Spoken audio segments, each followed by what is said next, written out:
Comment peut-on financer des projets de bien commun et comment un investisseur peut-il se saisir de ces sujets-là? Voilà la question qui va nous animer actuellement dans Enjeu Patrimoine. Et pour cela, nous avons le plaisir de recevoir sur le plateau de Smart Patrimoine Édouard Vieillefaux, directeur prêt et investissement, mais aussi associé chez Credo Lending. Bonjour Édouard Vieillefaux. Bonjour Nicolas. Bienvenue sur le plateau de Smart Patrimoine. On va évoquer effectivement la stratégie et la promesse de Credo Lending dans un instant. Mais juste avant, nous avons également le plaisir d'accueillir Thomas Tixier, directeur de la communication de la Nuit du Bien Commun. Bonjour Thomas Tixier. Bonjour Nicolas. Bienvenue à vous également. Mercredi dernier se tenait la Nuit du Bien Commun. La Nuit du Bien Commun, vous allez nous expliquer ce que c'est dans un instant. C'est un événement qui se tenait, si je ne dis pas de bêtises, à l'Olympia. Exactement. Et qui réunissait dans la salle un certain nombre de donateurs ou d'investisseurs, en tout cas de... On était plus de 1200 avec plus de 800 personnes en licence, donc effectivement ça réunissait pas mal de monde. Je parlerai plus de donateurs que d'investisseurs, parce que l'objectif de la Nuit du Bien Commun, c'est de permettre à des projets associatifs d'essaimer, de démultiplier leur impact, d'aller le plus loin possible en présentant non pas l'intégralité de l'association, mais un projet spécifique à un parterre de donateurs, dans l'objectif d'aller collecter des fonds, des dons derrière. Donc on va parler de levée de dons, si on fait une analogie au monde de la start-up. J'aime bien cette définition, et elles ont donc 4 minutes comme un pitch de start-up devant des investisseurs pour embarquer la salle. Donc les associations montent sur scène, elles ont 4 minutes pour pitcher, et ensuite, comme un fonctionnement de vente aux enchères, les personnes dans la salle peuvent faire des dons aux associations. Exactement, on a un commissaire-priseur qui va annoncer un premier palier à 5 000 €, puis toutes les personnes qui veulent faire un don à 5 000 € vont s'exprimer via un panneau qu'ils lèvent. Donc on va avoir une série de numéros qui sont cités. On va avoir une jauge qui va se cumuler derrière avec tous ces panneaux. Et ensuite un palier à 1 000 €, un palier à 500 €, un palier à 100 €. L'idée, c'est que chacun, en fonction de ses moyens, puisse donner, que ce soit en donnant sur son superflu, au-delà de ce qu'il gagne, de ce qui lui est nécessaire, et aussi en donnant sur son nécessaire au quotidien. Et alors, si on doit faire un retour sur cette Nuit du Bien Commun, déjà, c'était la sixième édition. Déjà, il y en avait eu 5 avant ça, c'était la 6e édition. Vous avez récolté un peu moins d'1 million d'euros, 972 740 € exactement, si je ne dis pas de bêtises. Est-ce que vous êtes heureux de ce résultat, si je puis dire ainsi? Cette soirée est une réussite... déjà de toute l'équipe et de tous les lauréats qui y ont travaillé, mais aussi une réussite de tout ce que la Nuit du Bien Commun déploie depuis des années, puisqu'aujourd'hui c'est la 6e édition à Paris, mais nous sommes aussi à Marseille, à Lyon, à Strasbourg, à Toulouse, à Bordeaux, à Dijon, à Rouen. Il y a énormément de villes aujourd'hui qui accueillent cet événement. On a voulu célébrer tout ça à Paris, donc de ce point de vue-là, c'était assez extraordinaire, parce qu'on a eu le cours La Boussole qui est venu, dont les enfants sont venus chanter sur scène, qui a été lauréat de cette édition. On a eu le Puy du Fou Academy qui est venu jouer une scénette, qui avait été lauréat il y a quelques années. Et par-dessus tout, l'Olympia était rempli à craquer, il n'y avait pas une seule place disponible. Et cet engouement, pour nous, c'est ça ce qui célèbre le plus la réussite de ce projet, des donateurs, d'avoir envie de soutenir...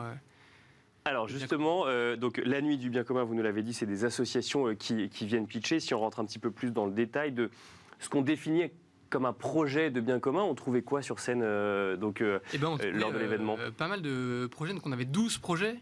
Peut-être pour en détailler un ou deux plus précisément, on avait par exemple Tombé du Nid. Tombé du Nid, c'est porté par une famille, la famille Noël. Ils ont lancé en fait il y a quelques mois une application qui permet de travailler tout un réseau et d'aider des parents qui accueillent des enfants porteurs de handicap. Et aujourd'hui, ils avaient besoin de financement pour pouvoir élargir ce réseau de bénévoles au travers de l'application dans différentes régions de France. Et donc les donateurs ont pu les soutenir sur ce projet-là. On avait Solidarité Paysans qui accompagne les paysans qui sont passés par des phases extrêmement compliquées, parfois jusqu'à la liquidation de leurs activités, pour agir sur ceux qui permettent aujourd'hui et qui nous permettent à nous Français aujourd'hui de manger. Édouard Vieillefaux, si je ne dis pas de bêtises, vous étiez mercredi dernier également dans la salle. Exactement, j'étais un spectateur. Spectateur ou donateur? Ça c'est personnel. Ça c'est personnel, effectivement, ça on ne le dit pas à la télévision. Non, mais je vais être très honnête, ça c'était spectateur et supporter de l'œuvre. Vous êtes donc associé chez Credo Lending. Credo Lending qui a une activité d'investissement. Il y a également son père qui est Credo Funding, pour le coup qui est plus axé sur le don. Là on va parler investissement. J'ai envie de vous poser la même question qu'à Thomas Tixier avant d'aller plus loin. C'est quand on parle de bien commun, de projet de bien commun, comment est-ce que vous le définissez? Alors, bien commun, il y a une définition, il y a deux définitions d'ailleurs qui nous sont données par deux papes. Benoît XVI qui parle du bien de nous tous, le bien du nous tous, qui est pour moi assez une belle incarnation. Et puis, vous avez aussi le pape François qui dit que ça présuppose le respect de la personne humaine avec des biens fondamentaux. Et donc, c'est en réalité la personne humaine qui est au centre. C'est ça le bien commun en réalité. Et alors, une question qu'on doit souvent vous poser, c'est qu'effectivement, on a pour habitude de penser qu'une entreprise est là pour faire des bénéfices et que lorsqu'on évoque des sujets plus d'impact social, solidaire ou de bien commun, on est dans le domaine de l'associatif. Alors, qu'est-ce qu'on finance chez Credo Lending ? Eh bien, il y a une phrase qui incarne parfaitement, et d'ailleurs, c'est ce mouvement dont on va peut-être parler, mais de la finance intégrale. Cette phrase nous vient de Saint Jean-Paul II. Nos papes sont inspirants. Regardez d'abord d'un investissement ce qu'il apporte, avant de regarder ce qu'il rapporte. D'accord. Donc c'est les deux piliers, mais intéressant de regarder d'abord ce que ça apporte, et donc regarder les deux piliers qui sont la finalité de l'investissement, donc son essence, sa raison d'être, et puis sa fécondité, son fruit. Et puis évidemment la conséquence, c'est ce que ça rapporte financièrement. Il faut qu'un investissement rapporte, et ça ne veut pas dire qu'on finance du bien commun et qu'on fait une croix sur la rentabilité. On arrive à cocher les deux cases chez Credo Lending, donc c'est extrêmement vertueux. Mais ça veut dire que vous ne placez pas la rentabilité comme objectif numéro 1 d'un investissement, c'est ça ? Exactement. C'est en fait regarder une autre finalité que le profit, qui est d'abord l'essence même du projet. Mais alors expliquez-nous, déjà vous investissez dans quoi concrètement et quelle est la méthodologie pour arriver à ce que vous nous décrivez, regarder ce que ça apporte avant de regarder ce que ça rapporte ? Alors, pour bien comprendre, Credo Lending, c'est l'incarnation du circuit court du financement et du circuit court de l'investissement, d'une manière très concrète. On propose des solutions de financement à des porteurs de projets qui œuvrent pour le bien commun, donc associations ou entreprises. Donc on regarde évidemment ce qu'on va financer, ce qui est finançable, et donc on leur dit s'ils sont éligibles à Credo Lending. Donc des solutions de financement qui peuvent être soit des levées de fonds en capitaux propres ou alors par prêt. Et en face, on va aller chercher des investisseurs et donc on va donner l'opportunité à des investisseurs de donner du sens à leur épargne à travers le financement de ces œuvres. Et donc, entre les deux, vous avez un produit financier. Donc, en réalité, Credo Lending, c'est l'incarnation de ce circuit court et c'est ce pont entre des projets qui cherchent du financement et des investisseurs qui souhaitent donner du sens à leur épargne. Vous avez des exemples de projets, pour le coup, qu'on considère comme des projets de bien commun dans lesquels on va investir, pour le coup ? D'une manière très concrète, vous avez actuellement sur la plateforme 5 projets, puisqu'on intervient dans 5 thématiques différentes, et c'est important que les thématiques, ça permet déjà de sélectionner au départ les différents projets, thématiques d'éducation, thématiques sur les fragilités humaines, toutes les problématiques de vieillissement, béguinage, etc., problématiques d'écologie intégrale, la nature au service de l'homme et non pas l'inverse, problématiques de patrimoine évidemment, centrale et puis culturelle. Donc voilà les 5 thématiques, et donc d'une manière très précise, 5 projets qui représentent 5 thématiques en ce moment sur la plateforme, donc c'est assez enthousiasmant et euphorisant cette fin d'année. Et donc, pour vous donner un ordre d'idée, on a dans le milieu culturel un spectacle de la Dame de Pierre qui va se lancer au Palais des Congrès à Paris, et donc qui cherche des financements pour se produire. Donc on a monté un produit financier. C'était d'ailleurs sur scène l'an dernier à l'Olympia. Alors c'est un pont. Voilà, c'était la nuit du bien commun. Il y a des liens, effectivement. Ouais. Donc on a la Dame de Pierre qui est un très beau spectacle initié par une association vendéenne, un spectacle qui va se déployer dans toute la France, donc pour rebâtir Notre-Dame dans le cœur de chacun. Donc on a un produit financier et un investisseur peut investir dans ce beau projet et devenir coproducteur du spectacle et récupérer une rentabilité à travers la billetterie future. Vous avez un projet pour préserver les biens d'église. Il y a un enjeu qui est majeur. Et donc là, il y a une urgence fondamentale. Il faut savoir qu'il y a une 30aine par an de biens d'exception, biens spirituels qui vont être à vendre, monastères, abbayes du fait des vocations, qui malheureusement se limitent actuellement. Qui sont vendus par qui du coup ? Et qui sont vendus par les congrégations, par des religieux. Et donc, soit on les laisse tomber entre guillemets dans les mains de tout un chacun, soit on veut garder cette vocation spirituelle. Et donc, il y a une foncière qu'on accompagne qui s'appelle Oikos, et donc qui va acquérir ces biens à travers des investisseurs privés et derrière qui vont les louer pour des logements transgénérationnels, pour des... D'accord, parce que j'allais vous dire quel est le modèle économique ensuite derrière quand on parle d'investissement. D'accord, donc il y a effectivement un business model ou en tout cas un projet d'entreprise derrière. D'accord. Exactement, on accompagne aujourd'hui aussi un béguinage qui s'appelle le béguinage solidaire, donc une foncière pareil, vous pouvez devenir actionnaire Et donc derrière, évidemment, vous allez proposer des solutions extrêmement efficientes avec l'homme au cœur, voilà, pour son déploiement. Donc il y a toujours, dans ce qu'on finance évidemment chez Credo Lending, vous l'avez compris, un modèle économique, une rentabilité pour que ça puisse être un investissement et non pas un don.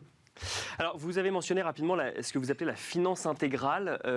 Qu'est-ce que c'est que cette manière de faire de la finance? C'est cette approche de dire on va d'abord regarder ce que ça apporte avant ce que ça rapporte, c'est ça? Exactement, cette phrase l'incarne parfaitement. D'accord. C'est un mouvement là, qu'on a lancé avec plusieurs partenaires.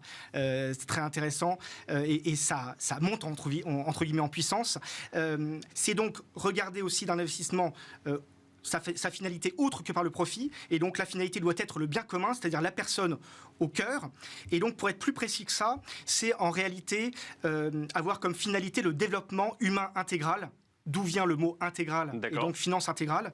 Et qu'est-ce que c'est le développement humain intégral? C'est défini par le pape Paul VI dans Populorum Progressio encyclique 1967, ça date pas d'hier. Et donc le développement humain intégral, c'est en réalité le développement de tout l'homme dans toutes ses dimensions et de tous les hommes sans exclusivité, sans exclusion. Et ça, c'est fondamental. Et qu'est-ce qu'on a derrière le développement de tout l'homme? Eh bien, c'est la réalisation de l'homme. On est sur Terre pour se réaliser, pour vivre de nos mille feux. Et donc l'épanouissement de tout l'homme, c'est 5 épanouissements. L'épanouissement pour nous qui est central chez Credo, c'est l'épanouissement vertical, l'épanouissement spirituel, mais l'épanouissement physiologique, tout ce qui est accès à l'eau, alimentaire, logement, santé, l'épanouissement intellectuel, l'éducation fondamentale, l'épanouissement relationnel.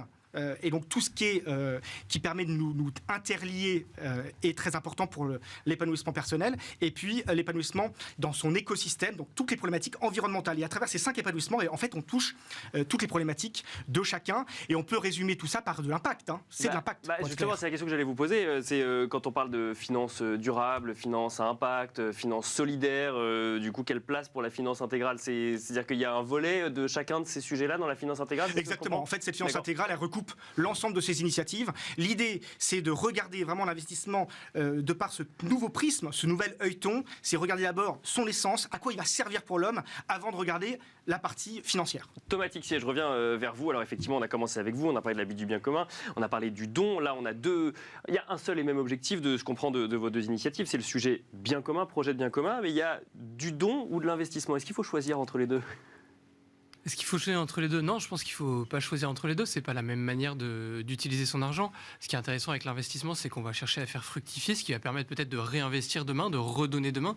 Je pense que par contre, ce qui est important dans la notion du don, c'est qu'on va aussi peut-être aller chercher sur son nécessaire, ce qu'on ne fera jamais en investissant. Personne n'investit en se disant je vais moins manger pendant 6 mois, mais au profit d'espérer gagner plus et peut-être de risquer de tout perdre. Par contre, quand on fait un don, on peut le faire dans ce biais-là, en se disant peut-être que pendant 1 mois, je vais me priver de certaines choses.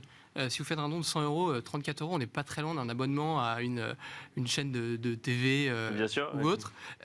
Quand vous dites don de 100 €, 34 €, parce que vous faites allusion à la fiscalité. À la déduction fiscale. D'accord, oui, justement, c'était ma question.